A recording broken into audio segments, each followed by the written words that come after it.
সম্প্রতি বাংলাদেশের দীপু দাসের ঘটনা, ওসমান হাদির ঘটনা মানে বাংলাদেশকে আরেকবার কালিমালিপ্ত করেছে দুনিয়ার সামনে।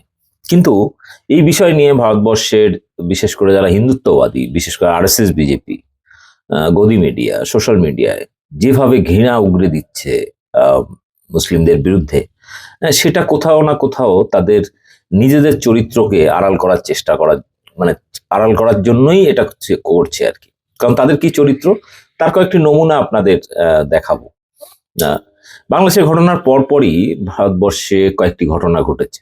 ভারতবর্ষের বিশাল বড় দেশ, ফলে সেখানে তার প্রতিটি কোনায় প্রতিদিন এরকম 5 থেকে 10টা ঘটনা ঘটতেই থাকে, কিন্তু সেগুলো অনেকগুলোই প্রচারে আলো আসে না। আর যেহেতু বিজেপি আরএসএস শাসিত রাজ্যে এটা ঘটনা ঘটে, ফলে তারা চাপা দিয়ে দেয়, কারণ ঘটনাটা তারাই ঘটায়। তো সম্প্রতি আমরা দেখেছি যে কেরলাতে, যেখানে সিপিএম এর শাসন রয়েছে, সেখানে বাংলাদেশি সন্দেহে একজন হিন্দু শ্রমিককে পিটিয়ে মেরেছে। তার নাম হচ্ছে রামনারায়ণ বাঘেল। তো তাকে পিটিয়ে মেরেছে, এবং তার বাড়ি কোথায়? ছত্তিশগড়। তিনি কেরলে শ্রমিকের কাজ করতেন। এই ঘটনা সামনে আসার পরে হিন্দুত্ববাদীরা চুপ, কোনো গদি মিডিয়া এটা নিয়ে খবর দেখাচ্ছে না। যারা বাংলাদেশের ঘটনা নিয়ে চিৎকার করছিল, দীপু দাসের ঘটনা নিয়ে চিৎকার করছিল, হিন্দু দরদ জেগে উঠছিল, তারা এবারে কিন্তু নিজেরাই হিন্দুদেরকে মেরেছে বাংলাদেশি তকমা দিয়ে। এই ঘটনা তো হলো, কিন্তু এবারে যে ঘটনা সামনে এসেছে সেটা উড়িষ্যাতে। সেখানে গরিব মানুষ ফুটপাতে, ক্রিসমাস আসছে, বড়দিন 25শে ডিসেম্বর, তো সেই দিনের জন্য বহু মানুষ বিভিন্ন রং বেরঙের জিনিস পরেন, টুপি পরেন, সান্তা ক্লজের ইত্যাদি ইত্যাদি সাজেন। তো সেরকম কিছু সান্তা ক্লজের টুপি এটা ওটা নিয়ে ফুটপাতে বসেছে বিক্রি করার জন্য। তারপরে উড়িষ্যাতে এই তথাকথিত হিন্দুত্ববাদী অর্থাৎ বিজেপি আরএসএস এর বানর বাহিনী হাজির। তারপরে কি ঘটনা ঘটেছে আপনাদের দেখাই ভিডিওটা। অর্থাৎ হিন্দুত্ববাদী অ্যাকচুয়ালি বিজেপি আরএসএস এর যে হিন্দুত্ব, সেটার সাথে সাধারণ মানুষের হিন্দুত্ব পুরোটাই আলাদা। ভিডিওটি ভাইরাল হয়েছে, ভিডিওটা সম্পূর্ণ দেখবেন এবং কথাগুলো শোনার চেষ্টা করবেন।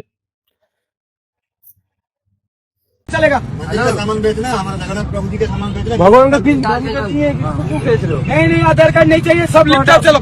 ये भी हिंदू हिंदू है ना, हिंदू है ना, हिंदू है तो फिर ये कैसे कर रहे हो? बंद करो परमिशन कहाँ है? तो किसी को पूछ के बेचा इधर, कहीं से भी आके बेच जाओगे? अरे ये नहीं बेच सकते आप, ये जगन्नाथ देश है, जगन्नाथ चलेगा, ये सब नहीं चलेगा इधर। इसको तुरंत भर्ती करो, भागो, तुरंत भर्ती करो, भागो। हिंदू हो ना, हिंदू हो तो ये क्यों बेच रहे हो? क्या बेच रहे हो? अरे नहीं चाहिए ना, कोई दूसरा चीज बेचो ना, नहीं कर रहे हो। इसको छोड़ के और कुछ कर सकते हो? नहीं कर सकते हो बस। तो हिंदुओं के इसको कैसे बेच रहे हो? नहीं वो बात नहीं मैं बोल रहा हूँ, उससे कोई मतलब नहीं, हमको उससे कोई मतलब नहीं। जो चीजें जगन्नाथ देश में नहीं चलेगा, आप बाहर से आके कोई परमिशन नहीं, इधर बैठ के ये क्रिश्चियन चीज बेचोगे? नहीं, हम हिंदू, हम नहीं बर्दाश्त नहीं करेंगे आप। नहीं आप परमिशन लेटर लेके आओ, बेटो, हमें कोई दिक्कत नहीं है। और तुम्हारे पास परमिशन देंगे, कहाँ इधर से आएगा, इधर से ब्लास्टिंग हो जाएगा, क्या कौन देखेगा? नहीं करेंगे, ये भर्ती करो, तुरंत भागो। अरे ये लोग को मैंने मन को भोगाओ यार, भोगाओ मन को किए कौन आसिके बॉम्बिंग करते ही पड़े, भोगाओ मन को आधार नहीं यहाँ कर जाति को ठीक नहीं, हम पूरे आमे पशिया पाई दबुनी बारो ये जगन्नाथ देश पूरा क्लीन रहिबो। आ तमे बिकिबार अछि जगन्नाथ जिनस बिको, याको कोन धरिक आछि बच्चो? अरे चलो इसको भर्ती करो, भागो।